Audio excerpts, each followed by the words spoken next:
الفاتحة.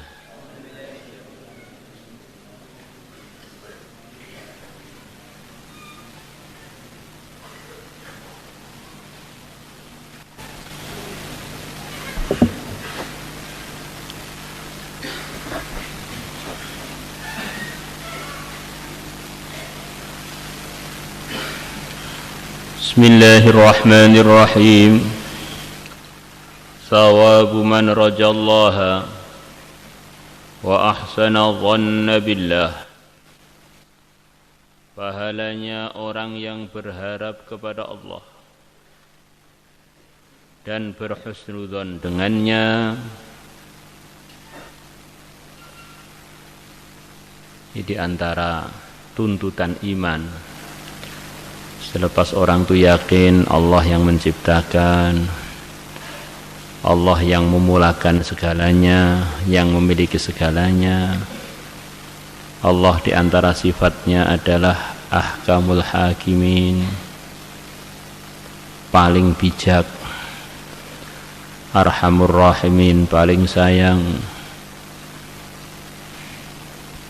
ghafurur rahim, Maha pengampun, Maha pengasih.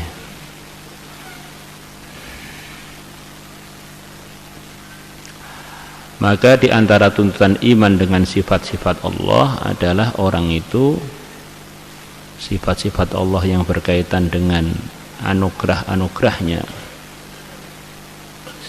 yang berkaitan dengan begitu luasnya sayangnya. Maka kalau kita ini yakin benar-benar Allah bersifat begitu itu, maka tentu akan timbul satu keputusan. Saya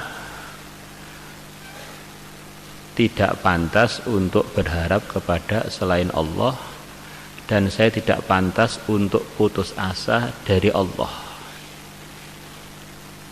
Selain Allah itu makhluk tidak bisa memberikan apapun. Putus asa dari rahmat Allah berarti bentuk dari keraguan, karena Allah sendiri telah mensifati dirinya dengan macam-macam sifat, selalu mengucurkan anugerahnya, rahmatnya, sayangnya kepada ciptaan-ciptaannya, kepada hambanya, kepada para manusia. Begitu orang itu yakin bahwa apa yang difirmankan Allah adalah benar adanya. Di antara firman-Nya Allah telah mengancam hamba-hambanya yang durhaka dengan neraka, dengan siksa, dengan sengsara. Maka akhirnya keyakinan ini menimbulkan rasa takut kepada ancaman-ancamannya. Karena yang ancam ini benar-benar yang punya, yang memutuskan, yang memiliki. Maka orang beriman dalam hatinya ada takut kepada Allah disertai harap kepada Allah. Takut ketika ingat ancaman-ancamannya, berharap ketika ingat janji-janji rahmatnya, berhusnudzon kepadanya ketika ingat bahwa Allah adalah yang maha tahu segalanya dan adalah yang terbijak, ahkamul hakimin, yang menciptakan seluruh kebijakan, yang menciptakan seluruh hikmah. Betapa banyak dari kalangan hambanya yang kita terheran-heran dengan kebijaksanaannya. Itu adalah sekelumit dari ciptaannya Allah. Maka kata Al-Imam Ghazali rahimahullah, kurang lebihnya, andaikan di dunia ini ada orang yang paling cerdas, kemudian kecerdasannya dilipatkan beratus-ratus, berjuta-juta, bermiliar-miliar kali, kemudian dia diberi amanah, diberi tugas untuk mengatur alam semesta ini, dia tidak akan punya ide, punya keputusan, tidak ada punya pemikiran yang bisa melebihi apa yang telah berjalan atau yang telah terjadi. Ternyata pengaturan yang ada ini sudah pengaturan puncaknya kesempurnaan, sudah tidak bisa dicari pengaturan alam semesta yang lebih indah, lebih sesuai, melebihi yang telah dan yang sedang berjalan. Maka beliau mempunyai kata-kata yang menakjubkan para ulama, laisa minal imkani abda'u mimma kana. Tidak mungkin perkara itu bisa terjadi lebih indah, lebih hebat, melebihi yang telah terjadi.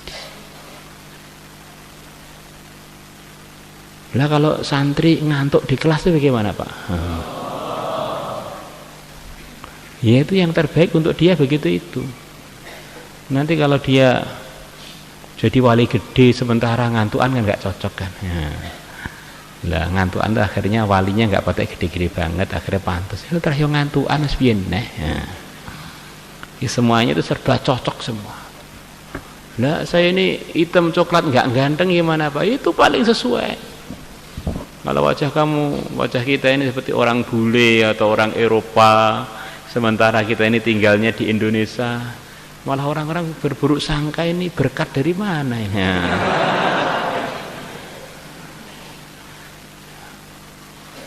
Ya, pimpinan-pimpinan yang nggak adil kita ini sudah mau demo, itu sudah sesuai.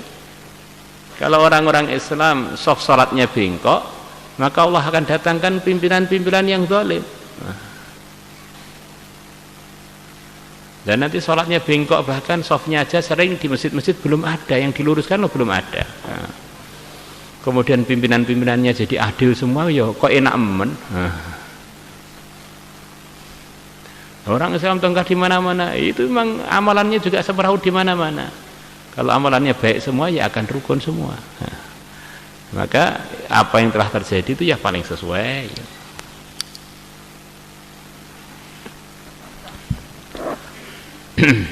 Qala Allah Ta'ala telah berfirman, innal ladzina amanu, sesungguhnya orang-orang yang beriman, wal ladzina hajaru, dan orang-orang yang telah hijrah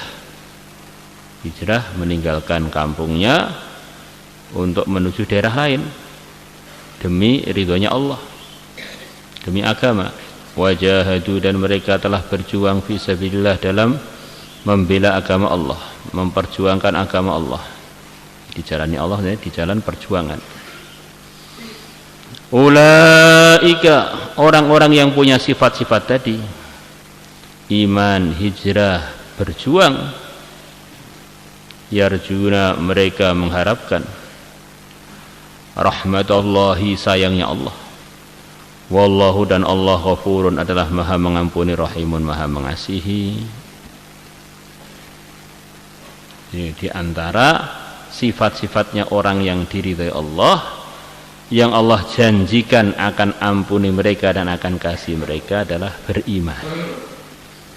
Yang kedua, berhijrah, meninggalkan tempatnya demi ridhonya Allah. Berhijrah itu bisa hijrah muwaqqatah, sementara waktu untuk perjuangan, bisa muabbadah, memang meninggalkan kampungnya demi ridhonya Allah. Kemudian yang ketiga, berjuang. Orang yang punya sifat-sifat ini, mereka adalah orang yang mengharapkan sayangnya Allah, dan Allah janjikan akan mengampuni mereka dan akan menyayangi mereka. Itulah diantara artinya wallahu ghafurur rahim.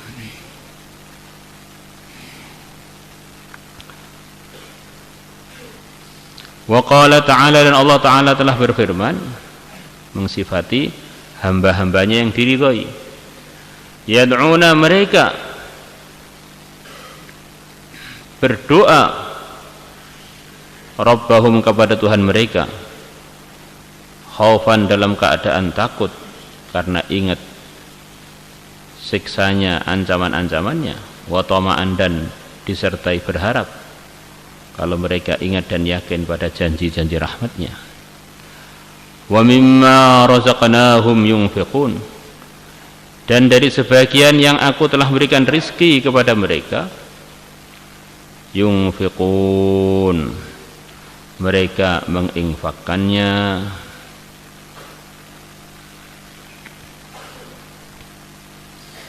Fala ta'lamu, maka tidak akan tahu nafsun, seorang jiwa pun, ma, perkara, ukhfiya lahum, yang telah disembunyikan untuk mereka, min qurrati ayunin, berupa perkara yang membahagiakan mata. Ya Allah janjikan kepada orang-orang beriman, Allah simpan kepada mereka sekian banyak perkara yang membahagiakan mata.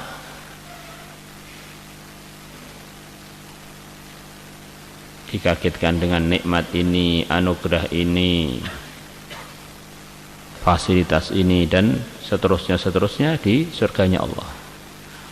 Jazaan, sebagai balasan, bima, dengan perkara, kanu, yang adanya mereka, ya'maluna, mengamalkannya, bima kanu ya'malun, dengan sebab amalan mereka.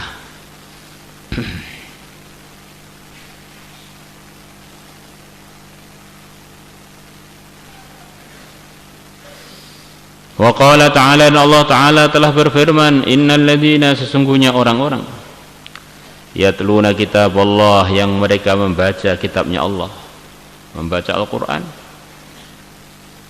wa aqamu salata, dan mereka menegakkan salat. Baca Quran, menegakkan salat. Wa anfaqu mimma razaqnahum, dan mereka menginfakkan dari sebagian yang aku telah berikan rezeki kepada mereka. Sirron, baik pun infaknya tidak diketahui orang, wa alaniyatan, dan terang-terangan. Jadi infak itu dua-duanya diridhoi Allah, kalau karena Allah, sembunyi-sembunyi dan terang-terangan. Dan dua-duanya itu perlu ada, sembunyi-sembunyi untuk latihan ikhlas, terang-terangan untuk menyontohi kepada yang lain. Jadi kalau sedekah itu semuanya sembunyi, ya nanti malah nggak ada yang nyontohi suasana bersedekah. Kalau semuanya terang-terangan, jangan-jangan jadi semuanya kurang ikhlas. Maka perlu ada sirron wa alaniyah. Dan ini nasihat untuk kita, bukan untuk orang lain. Ada orang sedekah alaniyah, kita baik sangka, ini nyontohi kebaikan. Jangan hati kita ini hati sampah, isinya buruk sangka aja pada teman-teman muslim. Katanya para ulama, almar'u yaqisu ala nafsihi. Biasanya orang itu menganggap orang lain itu seperti dirinya. Maka kalau orang itu banyak buruk sangka, berarti dia ini memang orang buruk. Hatinya itu isinya sampah. Jadi kalau orang itu sukanya baik sangka, memang dia ini orang baik. Di otak dia, di hati dia ini yang ada hanya pikir-pikir kebaikan saja. Maka diceritakan ada penguasa di kalangan sahabat, kalau saya nggak salah, Sayyidina Muawiyah. Beliau mendengar di daerah kekuasaan beliau ada orang-orang yang tukang melanggar, orang-orang fasik. Maka beliau kirim surat kepada gubernur daerah situ supaya melaporkan siapa orang-orang fasik di daerah itu untuk ditangkap. Maka gubernurnya sekian lama diberi surat, tidak beliau jawab. Maka anak beliau bilang, kenapa ayah tidak menjawab perintah dari khalifah ini? Loh, perasaan saya orang di daerah sini bagus semua, nggak ada yang perlu dilaporkan. Kata anaknya, banyak pak yang bisa dilaporkan. Saya siap untuk mencatat nama-namanya orang-orang yang nggak baik di sekitar sini. Begitu ya? Iya. Ya, kamu catat, tapi pertama kali yang kamu catat nama kamu. Lah kok bisa? Kamu bisa kenal orang-orang buruk, berarti kamu juga bagian dari mereka. Masya Allah. Maka ada pelajar kok tahu sampai pojok-pojoknya Temboro, berarti ya ahli keluyuran seperti yang dikejar-kejar itu. Satu bab namanya. bab tasallul, bab bolos. Yarjuna, mereka mengharapkan tijaratan, perdagangan, lantaburo, yang tidak akan pernah merugi, yaitu dagang dengan Allah, beramal untuk Allah, mengamalkan yang diridha Allah. Ini seperti berdagang dengan Allah, tanam modal kepada Allah, tidak akan pernah merugi. Liwafiyahum ujurahum, Allah akan menyempurnakan kepada mereka. Ilamnya untuk menguatkan. Liwafiyahum ujurahum, Allah akan menyempurnakan ujurahum, pahala mereka. Bukan hanya disempurnakan, wa yazidahum min fadlihi, dan Allah akan menambahkan kepada mereka min fadlihi, berupa anugerahnya atau dari sebagian anugerahnya. Ada orang-orang di surga tengah-tengah duduk sudah dalam kenikmatan yang begitu nikmat, tiba-tiba muncul bidadari yang begitu cantik yang belum dia miliki. Maka orang tadi kaget, loh kamu siapa lagi, ini kok cantik banget ini. Maka bidadari tadi senyum kepada suaminya dengan manja sambil bilang pada suaminya, aku adalah dari khazanah Allah yang telah dijanjikan dalam firman-Nya, waladaina mazid. Di sisiku ada tambahan-tambahan lagi. Ini termasuk waziduhum min fadlihi, itu prakteknya begitu itu. Yang sudah diadakan perasaan sudah sempurna semua, sudah puas semua, tiba-tiba muncul yang menyenangkan lagi, muncul menyenangkan lagi. Allah tuh tahu hambanya itu nikmatnya itu akan terulang atau akan termulai dengan acara baru, perkara baru. Maka kata orang-orang Arab, kullu jadidin ladzidun, setiap yang baru itu adalah lezat. Mobil baru, istri baru, rumah baru, baru jadi pengantin maksudnya gitu loh. Ini santri putri marah-marah nanti. Maka di surga itu terbaharui terus, nikmat itu begitu sudah dirasakan. Ini kalau ada mengagetkan lagi nikmat baru, nikmatnya Masya Allah, kenikmatan muncul baru, terasa baru yang belum dirasakan sebelumnya.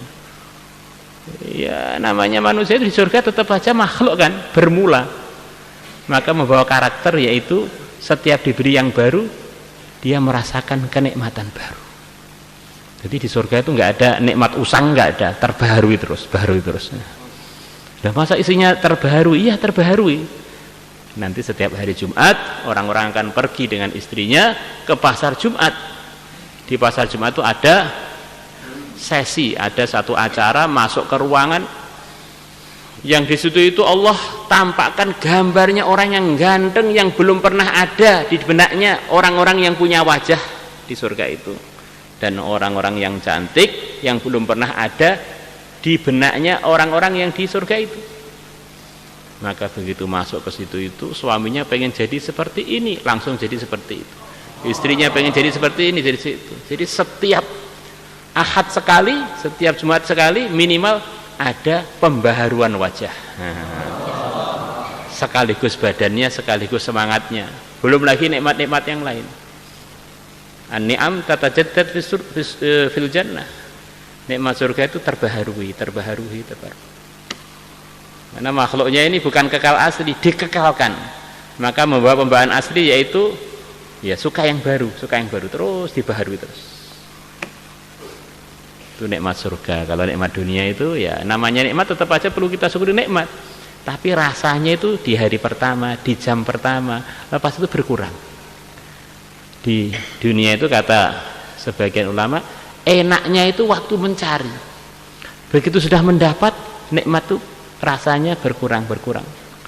Semangat pengen beli sepeda motor, nabung, akhirnya kebeli. Di hari kebeli itu loh nikmatnya berkurang, tidak seperti nikmatnya ketika mencari.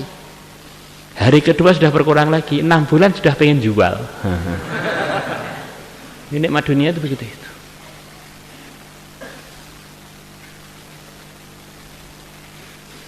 Ada teman-teman para ulama-ulama, pada kiai-kiai habaib datang ke sini punya pertanyaan yang sama. Mungkin lihat saya ini apa istrinya banyak atau bagaimana gitu. Mereka tanya, ini pertanyaan serius ini.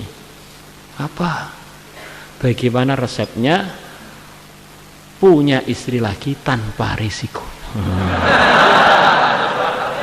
Nah, sekian banyak 60-an orang itu ulama-ulama itu dan para ahlul bait itu tanyanya sama, sepakat pertanyaannya itu. Oh, masya Allah, ini ada resep, ini sebetulnya ini rahasia saya sendiri sebetulnya, tapi karena teman-teman nggak apalah dibocorkan. Maka mereka sudah serius dengar itu. Berapa detik sebelum corona ya itu. Saya bilang caranya begini. Caranya adalah menikmati pengen poligami. Itu nggak perlu mertua, nggak perlu tambah kontrakan, nggak perlu tambah pengeluaran, tapi sudah enak. Kalau poligami beneran belum tentu enak. Berapa banyak orang nambah istri 1 tambah 1 sama dengan hilang 1. Bahkan ada lagi yang lebih parah lagi, 1 tambah 1 sama dengan 0. Akhirnya tertawa semuanya. Dikira saya serius, memang serius beneran, ini serius, ini beneran.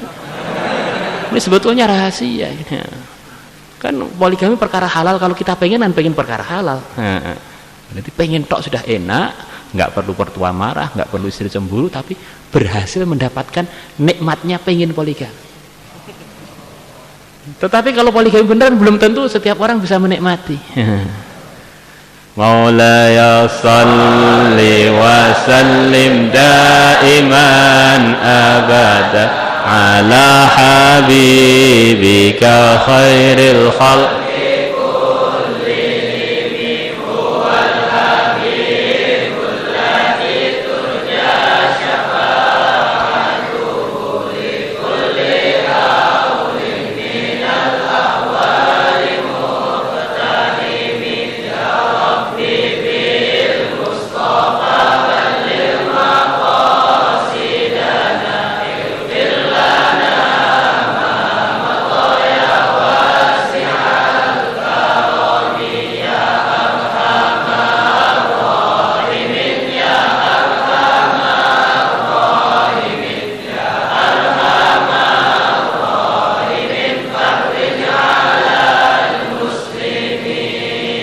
Ya alim as-sirri minna